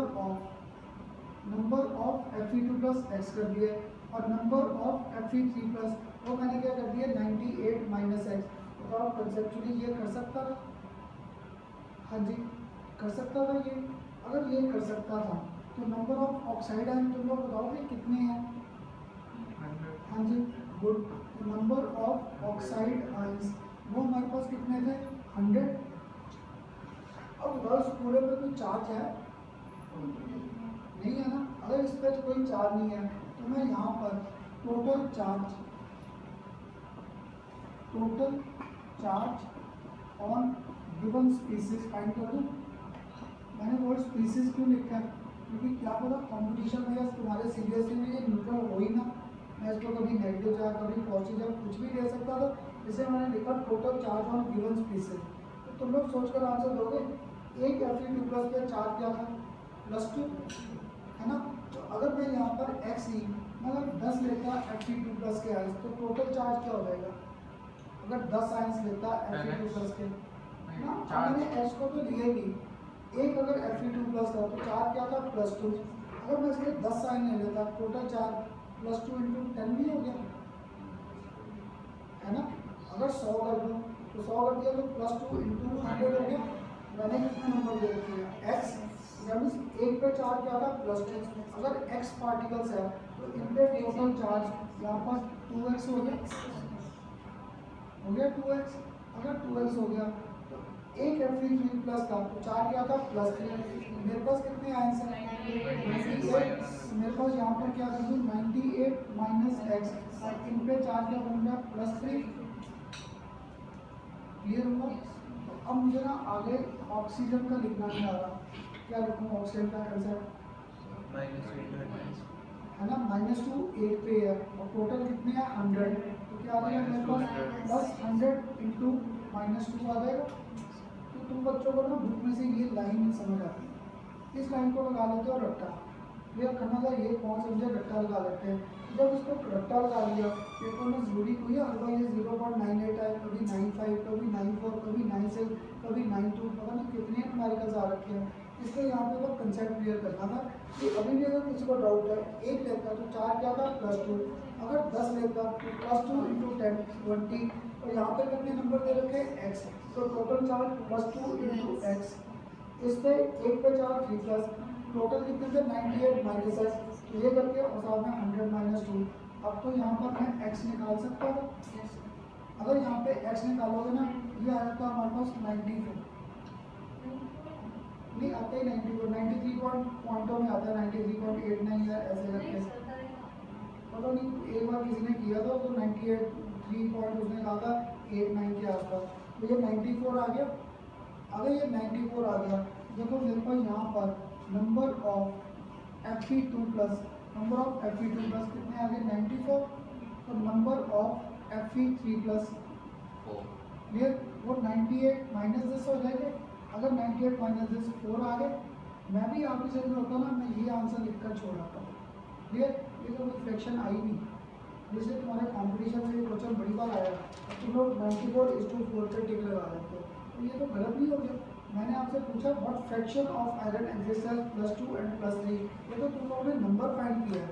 तो अगर मैंने यहाँ पर फाइंड आउट करना था fraction of percentage fraction of Fe2 plus, percentage fraction of Fe2 तो कितना मेरे पास 94 और टोटल क्या था 98 मल्टीप्लाई बाय क्या था 100, तो ये अप्रोक्सीमेटली आ जाता 96%, क्लियर। और अगर यहाँ पे फ्रैक्शन अब है मुझे 3+ की फाइंड करने की जरूरत, 3+ माइनस करके आ जाएगा 100 माइनस दिस, तो 100 माइनस दिस क्या 4% आ जाएगा 3+।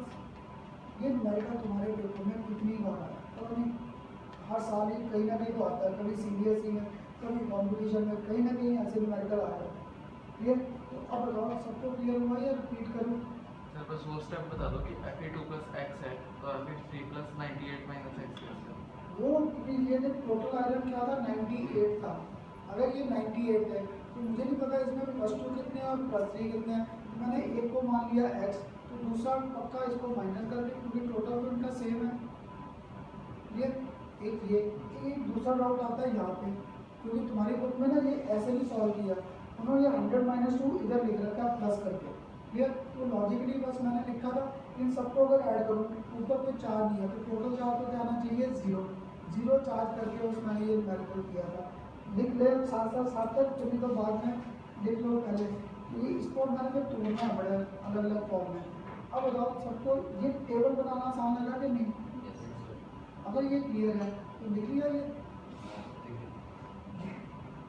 मेरा फ्लो रुक जाता है फिर बीच में।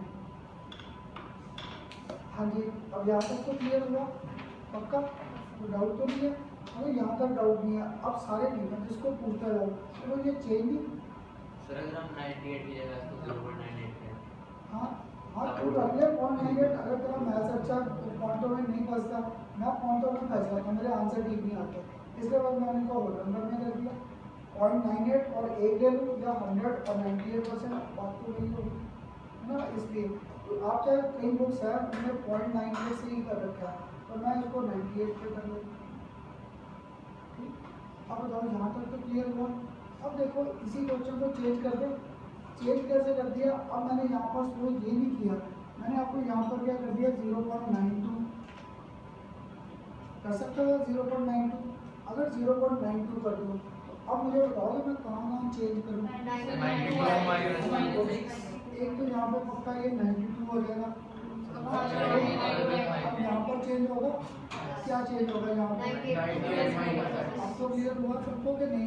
अब जब मैंने ये कर दिया तो इसको ले लिया x, तो दूसरा पक्का मेरे पास क्या हो गया 92 माइनस x, तो अब यहाँ पर 98 हुई, यहाँ पे 92 माइनस x करके आ गया। इसको तुम्हारे कॉम्पिटिशन और CBSE में ना 4 ये न्यूमेरिकल्स आए और इसको अगर और घुमाना है, अभी तो मैं थोड़ा ध्यान रखना था कि मैं आयरन की ऑक्सीडेशन रेट में कहीं फंस ना करूँ। लेकिन हम लोग कॉम्पिटिशन में ना बड़ी बार ये क्वेश्चन ऐसे भी डाल रखा है M 0.94 अगर ये कर दिया तो यहाँ पर अब देखो, अब तो मैं हाइपोथेटिकल केस कोई भी दे सकता था। अब मैंने आपको दे दिया M+2 भी और M+4 भी है, कि जो मैंने हाइपोथेटिकल दे दिया अब तो कुछ भी दे सकता हूँ। अगर मैंने अब देखो यही न्यूमेरिकल ऐसे डाल दिया M 0.94 और M2+ और एक कर दिया M+4, सेव कर दिया find fraction of these two. अब मुझे नहीं करना आ रहा number of M2 plus M x है ना, यहाँ पर M2+ को तो क्या मान लूँ x M plus 94 क्लियर। अगर ये भी आगे मान लिया, अब टोटल चार्ज कैलकुलेट करना है, कराओगे मुझे सर 2x 2x है ना, S2 into this यहाँ पर 94 minus x plus 4 गुड, तो मुझे यही चाहिए, तुम लोग सारे बोलो ये आ गया गुड। और आगे क्या आ गया 100।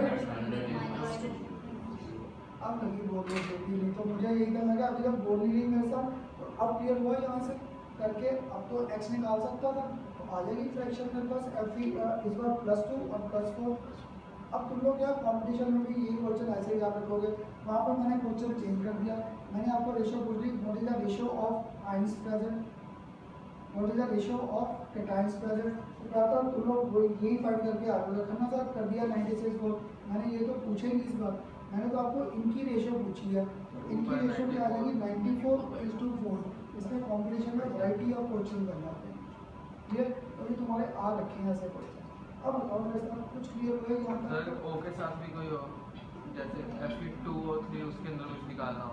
हाँ, वो जब मैंने O3 का रखा है वहाँ पे 100 - 3 हो जाएगा फिर, और सॉरी वहाँ पे जरा अगर क्या करें O के साथ O3 भी है, हाँ। हाँ कर सकता हूँ, उसको 3 के बेस पे घुमाते जाएंगे, क्योंकि उसकी तो फिक्स है। ऑक्सीजन तो याद है आयरन के साथ ऑक्साइड के बेस पे ही है, वो हम लोग करेंगे पेरोक्साइड से वगैरह जब करेंगे। अभी तक तो जो आयरन डी ब्लॉक के साथ तो पक्का ऑक्साइड से बनती है, क्लियर। अब बहुत कुछ क्लियर हुए न्यूमेरिकल ऐसे कर सकते थे अब तो, क्लियर। अब इसके बाद में मेरी 5 डेरिवेशंस है, पता है क्या, वो 5 डेरिवेशन अभी मैं स्टार्ट तो कर दूँ। अभी क्या होगा, वो एक आध डेरिवेशन होगी, एक आध करके वो मेरे पाँचों नहीं आती, मुझे वो पाँचों डेरिवेशन एक लेक्चर में चाहिए।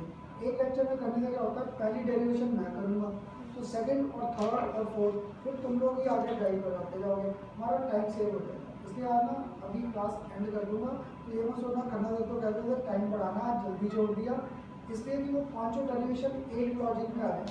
उनका बस एक लॉजिक दे दूँ, तो जो नेक्स्ट टाइम डेरिवेशंस करनी है उनकी डेरिवेशन में ना मुझे नेक्स्ट लेक्चर में आपका पैकिंग एफिशिएंसीज फाइंड करनी है, packing efficiencies of our given particle. तो वहाँ पे हम लोग एक बेसिक लेकर चलेंगे, ये जो स्फीयर्स है, ये स्फीयर टच ईच अदर, जैसे देखो टच ईच अदर है तो ये बड़े काम आते हैं मेरे। ये था ना, देखो इनके पार्टिकल एक इधर एक इधर एक इधर और एक इधर, 4 पार्टिकल थे। तो जब ये 4 पार्टिकल थे तो क्या वे दूर दूर थे, तो मैंने तुम बच्चों को ये टॉपिक समझाना बड़ा मुश्किल लगता था। फिर मैं कई बार कहता था, कभी भागड़ा डैम देखने गए हो, उनका वो ब्रिज ऊपर आ जाता है, पार्किंग उनके नीचे है, तो गाड़ियाँ सारी पास पास रखती हैं। कभी कहता था मेरे इधर टॉप फ्लोर पे चले जाओ, तो नीचे गाड़ियों को देखो, आज जाके देखो कोई गाड़ी आगे है कोई पीछे है, और जब ऊपर से देखते हो ऐसा लगता है सारी लाइन में है। यही कंसेप्ट इसका था। तो तुम लोग अगर देखो इसे ड्रॉ करता है, ये था है ना, एक पार्टिकल, 2 पार्टिकल, 3 4 5 6 7 और 8 ऐसे। तो फिर मैं कहता था ऊपर से कहीं से जाकर देखोगे तो ये पार्टिकल एक दूसरे को टच करते नजर आ रहे हैं, तो मैंने इसलिए ना इनका डायग्राम ऐसे कर दिया। देख लिया तो देखो ये टॉप व्यू है। हम लोग इन डेरिवेशन में एक बेसिक लेंगे नेक्स्ट टाइम, जब these spheres touch each other, ये जो स्फीयर्स है एक दूसरे के टच में है। अगर टच में तो देखो मैं अगर ऐसे लगा टॉप व्यू समझाने, खुद को ही समझाता रहूँगा, तुम्हारे लिए कर दूँ ऐसे। अगर ऐसे है, एक पार्टिकल इधर एक इधर एक इधर और एक इधर, 4 पार्टिकल। बेसिक क्या दिया डेरिवेशन में, these spheres touch each other. अगर टच है देखो ये 4 पार्टिकल ऐसे आ जाएंगे, ऐसे आ गए। अगर ऐसे आ गए, इतना तो ध्यान है, ये एच लेंथ ए था, अब देखो इसने बता दिया, तो ये एच लेंथ था। तो अगर ये एच लेंथ था तो ए था, और ये स्फीयर का रेडियस भी तो घूम रहा है। अगर रेडियस घूम रहा है देखो यहाँ पर एक आर इधर है और एक आर इधर है, तो ए इज इक्वल टू यहाँ पर टू आर आ जाएगा। मुझे ना नेक्स्ट डेरिवेशन में ये करना है, किसी तरीके ए और आर को आपस में रिलेट करना है ताकि ये कॉमन फैक्टर के ऑर्डर कैंसिल हो, मेरी डेरिवेशन आसान हो। ये तो तुम लोग रट्टा लगाते हो, 2r कभी 3r कभी 4r आएगा, मुझे रट्टा नहीं करता, मुझे बस ये लॉजिक याद है, this get touch each other. मैंने टॉप व्यू लिया, खुद को समझाता रहा, तुम्हारे लिए साइड व्यू कर दिया। तो जैसे एक साइड व्यू किया, एक बार ये 4 आएंगे, एक बार अगर मैं सेंटर ऑफ स्फीयर पे भी ले लेता, सेंटर ऑफ फेस पे भी, तो सेंटर ऑफ फेस पे भी लेता तो देखो एक पार्टिकल, 2, 3 और 4, तो 4 पार्टिकल घूम रहा है बीच में कि नहीं, तब मेरा ऐसा कंसेप्ट आ जाएगा। ऐसा करके अगर इनके भी सेंटर अटैच करूँ, है मुझे समझाने की जरूरत, राइट एंगल ट्रायंगल, क्लियर। ये तो मैं पहले जब ये डेरिवेशन ऐसे ही कराता था ना, राइट एंगल समझाने में मेरी छुट्टी हो जाती थी कि कैसे समझाऊँ। जब से ये साइड व्यू का कंसेप्ट लिया, ये कंसेप्ट आसान है। तो अब शायद तुम में से कोई बता देगा क्या कहा था, बी से टच ईच अदर। तो यहाँ पर सपोज मैंने से ए, ये बी और ये क्या था सी, ये तो मेरी उंगलियां 2 एज लाइन। अब बताओगे यहाँ पे ये जो ए सी है इसे आर के बेस अब रुक जा, तुमने स्कूल में ये टॉपिक कर रखा होगा, तो मुझे ये बताओ यहाँ पर ए सी आर के बेस पे क्या है, आर के बेस पे क्या है, अब 2r भी रहा, अब ये 2r भी रहा, कैसे 1r 2r 3r और 4r, अगर 4r, तो इसलिए मैंने ना तुम लोगों को स्कूल में तो रट्टा लगा लिया, मेरे साथ रट्टा नहीं, ऐसे कंसेप्ट है। इसलिए आप लोग बेसिक दिया कि ये स्पेयर्स क्या करते हैं एक दूसरे को टच। तो देख तूने ए सी की वैल्यू कैलकुलेट की, एक मैंने बता दिया ए सी आर, दोनों को रिलेट कर दूँ, ये मेरे डेरिवेशन के कंसेप्ट है नेक्स्ट टाइम। ये तो हम लोग ऐसे रिलेशन ड्राइव करना है। तो याद है सिंपल क्यू का छोटी क्लास से रहता है वो जो मैंसुरेशन वगैरह होता था, length into breadth into height, तो ए क्यूब घूमेगा और इस स्फीयर का वॉल्यूम पक्का कर रखा 4/3 पाई आर क्यूब। तो ए क्यूब और आर क्यूब अगर रिलेट करके कटने शुरू हो जाएंगे, हमारे पास पैकिंग एफिशिएंसी के कंसेप्ट आ रहे हैं। सीबीएसई में तुम्हारे वो डेरिवेशन है, कंपटीशन में अब नहीं याद है, वो सारे के सारे आपको अरेंज करने आते हैं पैकिंग एफिशिएंसी, इंक्रीजिंग ऑर्डर और डिक्रीजिंग ऑर्डर। ठीक, गंदा टॉपिक लगता है पर मुझसे, पर अब मेरे से करते हुए गंदा लग रहा है। अच्छा अच्छा, अब इतना तो क्लियर हुआ सबको, इसको ही करेंगे अब नेक्स्ट टाइम आगे।